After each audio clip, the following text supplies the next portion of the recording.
আসসালামু আলাইকুম। আপনারা যারা কন্টেন্ট ক্রিয়েশন এখন পদযাত্রা শুরু করতে চাচ্ছেন তাদের উদ্দেশ্যে কিছু কথা বলবো। আপনি যদি একজন মধ্যবিত্ত কিংবা একজন গরিবের সন্তান হয়ে থাকেন তাহলে আমি যেটা মনে করি আপনার স্মার্টফোন দিয়েই শুরু করা উচিত।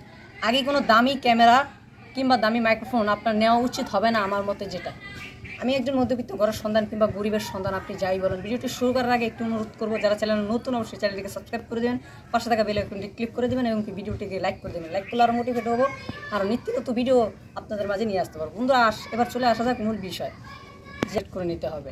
যেমন ব্লগ যদি তৈরি করেন, শর্ট ব্লগ, আপনি মিনি শর্ট ব্লগ তৈরি করবেন এবং কি লং ব্লগ তৈরি করবেন, বিভিন্ন জায়গায় যাবেন, যে আপনার সাইডে যত প্রাকৃতিক ভিউ আছে সেটা দর্শককে দেখানোর চেষ্টা করবেন। আর যদি আপনি কুকিং তৈরি করতে চান, যে ভাই আমি কুকিং তৈরি করবো, এর জন্য আপনাকে শর্ট ভিডিওর পাশাপাশি লং ভিডিও অবশ্যই বানাতে হবে। আমি যেটা মনে করি যে লং ভিডিওতে আপনার ওয়াচ টাইমটা এবং মনিটাইজেশনটা খুব দ্রুত আসবে আমার মতে যেটা। কিন্তু আমি এখন চেষ্টা করে যাচ্ছি যে আমি লং ভিডিওটা যদি আপলোড করি তাহলে আমার নিজের জন্যই অনেক ভালো।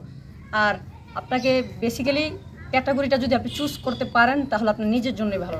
যেমন আমি এখন বর্তমানে অনুপ্রেরণামূলক ভিডিও বানাই কিংবা শর্ট ভিডিও তৈরি করি, তাও অনুপ্রেরণামূলক।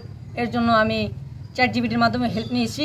আপনারা চাইলে চ্যাটজিপিটির মাধ্যমে হেল্প নিয়ে এটা বিস্তারিত বিষয় জানতে পারবেন। আমি বলবো যে ভাই, দামি কোনো ক্যামেরা, দামি কোনো মাইক্রোফোন এসব না নিয়ে স্মার্টফোন দিয়ে আপনার পদযাত্রা শুরু করুন।